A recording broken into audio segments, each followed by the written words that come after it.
हम सभी अंतिम तीर्थेश वर्तमान स्वामी के शासन में कार्य हैं और उनकी पीयूष वाणी जो कल जन जन का कल्याण करने वाली है, समीचीन शासन सबको देने वाली है, ऐसी वाणी का पालन कर रहे हैं। ये नमोस्तु शासन, आनंद शासन, जयवंत हो, ये आप समझ सकते।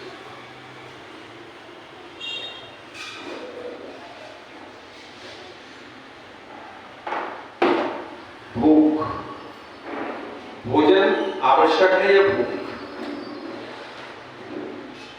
मतलब किसकी आवश्यकता है, भोजन की या भूख की? किसकी आवश्यकता है? भूख की। यदि भूख नहीं है, अच्छा भाई, यदि भूख नहीं है तो भोजन किस काम का?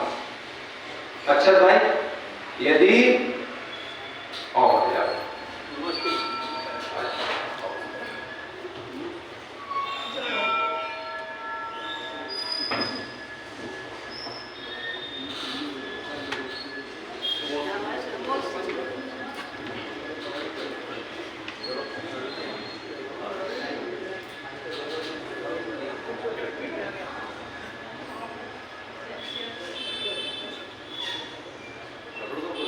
भोजन महत्वपूर्ण नहीं है,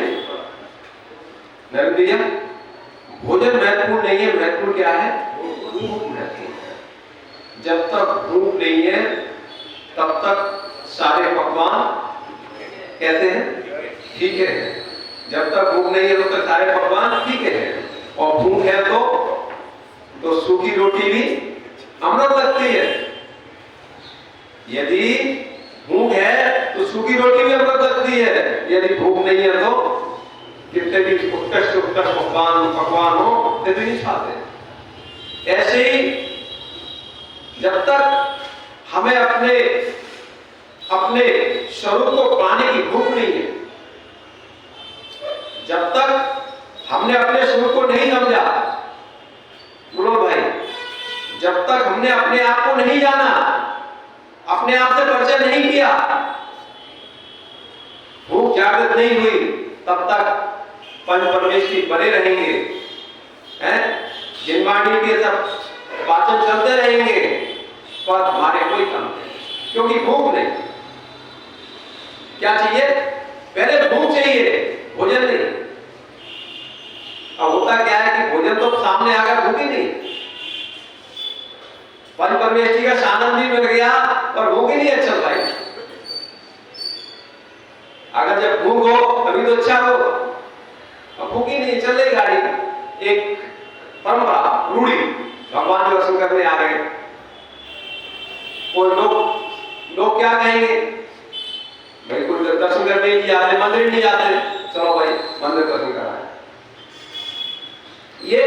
ये भूख नहीं है, ये केवल लोकाचार निभा रहे हैं, ये लोकाचार निभा रहे हैं। भूख पैदा हो, जब तक भूख पैदा नहीं होगी तब तक सारा कुछ मंदिर आना, चिंतन करना, स्वाध्याय करना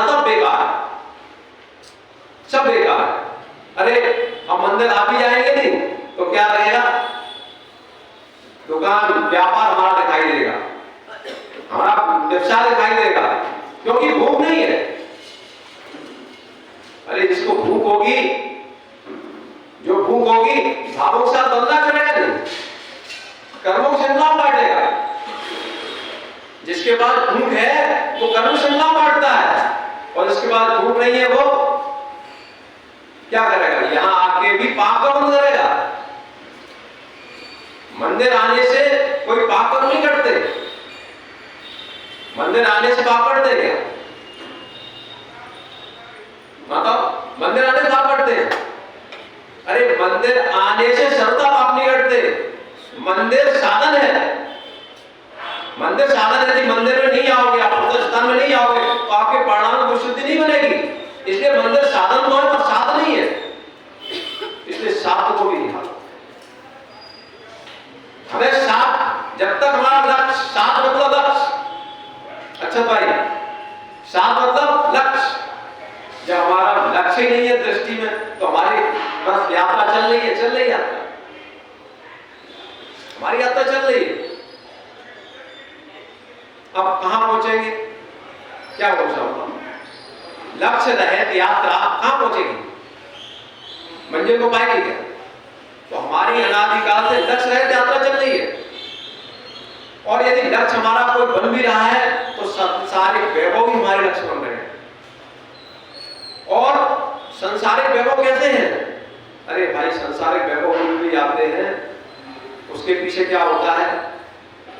संसारिक पुण्य का महान उदय, महान पुण्य का उदय, वैभव हो गए, राजा हो गए, चक्रवर्ती हो गए, राजा महाराजा बन गए। अपन भी अनेक बार राजा महाराजा बने।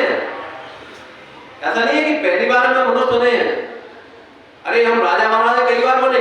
और क्या हुआ? राजा महाराजा बने, अगरबत्ती होती है नहीं? अगरबत्ती क्या करती है? क्या देती है? सुगंध देती है, नहीं दुगंध देती है? तो सुगंध देती है, फिर छोड़ के जाती है, पीछे क्या छोड़ती है? राख। ऐसे ही पुण्य की सुगंध थी, पुण्य का उदय था, राजा महाराजा बन गए। सुगंध आ रही थी, चारों रक्षा कीर्ति फैल रही थी, चारों मतलब जो है सारे नौकर चाकर क्या कार्य आज्ञा चल रही थी, हुकूमत चल रही थी। अरे हो गए हुकूमत में, अपने राज्य के संचालन में हुकूमत हो गए। अपने साथ हुआ है, एक बार अनेक बार हुआ है। एक बार कई बार राजा बने हैं, सब बने राजा। ऐसा कोई भी नहीं है जो अपने राज बन ना पाया हो, जिसने हुकूमत तो चलाई हो। पर क्या करें, हुकूमत तो चलाई पर हुकूमत में ये नहीं सोच पाए कि हमने परिणामों की कथा क्या कर रहे हैं, हम अपनी प्रार्थना कहां कर रहे हैं। सुगंधी फैली थी चारों तरफ, इसकान गा रहे थे लोग। अरे बहुत अच्छे हैं, बहुत अच्छे हैं।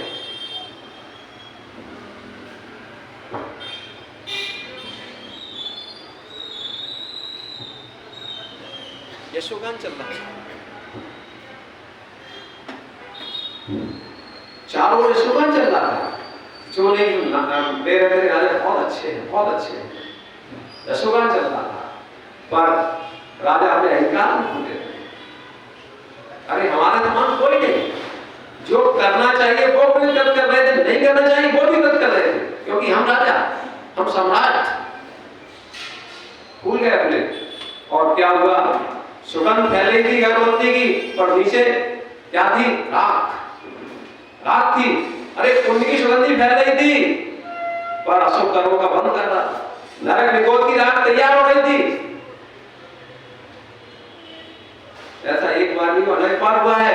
अगर उसका सदुपयोग कर लेता, उस पर्याय का सदुपयोग कर लेता, उस पुण्य का उपयोग कर लेता, सदुपयोग कर लेता, तो यहां आना नहीं पड़ता, यहां आना नहीं पड़ता। अब चूंकि जो हमारा लक्ष्य होना चाहिए, जो हमारा लक्ष्य होना चाहिए, वो लक्ष्य हमारी दृष्टि में नहीं आ पाया है। अब सब लोग कह सकते नहीं कि साहब इतना बड़ा समाज है, यहाँ इतने सारे लोग क्यों नहीं आते? अरे भाई, भूख होना चाहिए, भूख होना चाहिए, भूख जगाने वाला होना चाहिए। भूख गलती किसी की नहीं है। कोई जो आ रहे हैं उनको भूखे आ गए, जिनको भूख नहीं वो नहीं आए। अरे उनकी गलती बिल्कुल भी नहीं है, किंचित भी गलती नहीं है, क्योंकि भूख उत्पन्न नहीं हुई।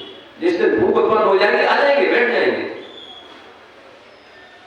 अरे बैठ नहीं जाएंगे, बस तो समझने लगेंगे, समझने लगेंगे, प्रयास करेंगे, समझने नहीं समझ में आएगा तो तब भी समझने का प्रयास करेंगे। भूख नहीं है तो कितना भी बड़ा व्यंजन परोस दो, कुछ अच्छा नहीं लगता। कितनी भी आगम की गहरी बातें कर लो आप, कुछ भी अच्छी नहीं लगती, कुछ भी नहीं स्वादी, क्योंकि भूख नहीं है। भूख का भाव, भूख चाहिए भूख, इसलिए पहले भूख जागृत करो फिर भोजन करो, आनंद आएगा। पहले भूख जागृत करो फिर भोजन करो, आनंद आएगा। अगर बगैर भूख के आप थाली बैठ गए तो आप मान लो सब बेकार है, कितना भी बढ़िया स्वादिष्ट माँ ने भोजन बनाया हो, क्या करें? इसलिए पहले भूख बढ़ाओ, भूख बढ़ाओ। भूख है तो जो भूख वाले हैं, जो मोक्ष मार्ग में बढ़ रहे हैं, उनका भी अपमान नहीं करेंगे, उनका भी अपमान नहीं कर सकते। भूख नहीं है तो हम समझते नहीं है वस्तु को, तो जगह जगह हम पर की निंदा में लगे, पर की निंदा में लगे हैं। क्यों? हमने वस्तु को नहीं समझा। अरे जिसका लक्ष्य होता है वो सारे विषयों को उपेक्षा करके चला जाता है। मतलब जिसको अपने पद पर जाना है, जिसको अपने पद पर जाना है, कहीं यात्रा करने जाना है, फिर प्रोग्राम बना देता, भैया मैं आपको यात्रा पर जाना है, फिर बहुत सी चीजों की उपेक्षा करना प्रारंभ कर देता है, कई चीजों की उपेक्षा प्रारंभ कर देता है। जैसी यात्रा चालू होती है उपेक्षा प्रारंभ। अब रास्ते में वाहन से जा रहा है, रास्ते में बहुत सारी चीजें मिल रही हैं, क्योंकि उसका लक्ष्य निर्धारित हो गया है। अब उनको सबको देखते हुए भी नहीं देखता, क्योंकि उसका लक्ष्य एक है। बल्कि यात्रा में यदि कोई झगड़ा करने भी आ जाए, कोई झगड़ा करने भी आ जाए तो वहां भी वो शांत करना चाहता है, शांत रहना चाहता है, क्योंकि उसको मालूम है यदि हम झगड़ेंगे तो हमारी यात्रा फिर ना आ जाएगा, हमारी यात्रा मंजिल तो नहीं पहुंच पाएगी। तो भाई बस संसार की लौकिक यात्रा हम करने को प्रारंभ करते हैं तो हम अपने झगड़े बढ़ाना नहीं चाहते, झगड़े घटाना चाहते। फिर मोक्ष मार्ग की यात्रा प्रारंभ करें तो झगड़े बढ़ाने हमारी यात्रा कब पहुंचेगी? हमारे राग द्वेष के जो झगड़े हैं, बैर विरोध के झगड़े हैं, अच्छा भाई कब यात्रा पहुंचाएगी हमारी मंजिल पर? कब हम अपने मतलब जो है शुद्ध सुख को जान पाएंगे? कभी नहीं जान पाएंगे। इसलिए समीचीन स्वरूप को समझें और उसके लिए प्रयास करें। भूख जगाए भूख। अब हम बहुत सारा सुनते सम्यक दर्शन, सम्यक दर्शन की बात करते नहीं कि सम्यक दर्शन सबने सुना है भाई, सम्यक दर्शन मोक्ष मार्ग की प्रथम सीढ़ी है। सम्यक दर्शन के बिना मोक्ष मार्ग प्रारंभ नहीं होता। पर वो सम्यक दर्शन क्या है? कभी भूख जगी क्या? कभी भूख जगी क्या? नहीं जगी। क्यों नहीं जगी? मतलब कभी सम्यक दर्शन क्या होता है जानने की भूख जगी क्या? भूख जग जाए, ललक जग जाए, भूख जग जाए तो मार्ग प्रारंभ हो जाए। आचार्य भगवंत ने कहा है, चर्चा नहीं की है पहले, मतलब जहां 25 दोषों से है, 25 दोष मतलब कौन कौन से होते हैं 25 दोष? संगादि 8, ठीक है, अंग दोष संगादि 6 अनायतन, 3 मूर्ता और 8 मत, ये 25 दोष है। और जिसकी भूख जगी है वो क्या करेगा? बैठेगा, चिंतन करेगा कि ये दोष हमारे अंदर तो नहीं है, इसकी प्राप्ति कैसे हो?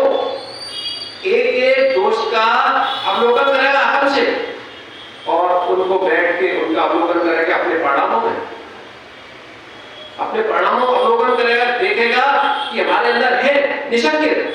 एक एक अंग की बात करें, निशंकित क्या है? निशंकित अरे जो सच्चे देव शास्त्र में जो स्वरूप का ज्ञापन किया है वो वैसा ही है, इससे भिन्न नहीं है, अन्यथा नहीं, अन्य प्रकार नहीं है। इनमें दशमें तो नाम जानता इत कंपाय संभव संमार्ग संसार उसी जैसे जो है तलवार की धार पर पानी चढ़ा दिया जाता है, फिर वो कब टूटेगा, कब हटेगा, उतरेगा पानी? कभी नहीं उठता। मालूम है जितने भी आयु शस्त्र बनते हैं, जितने भी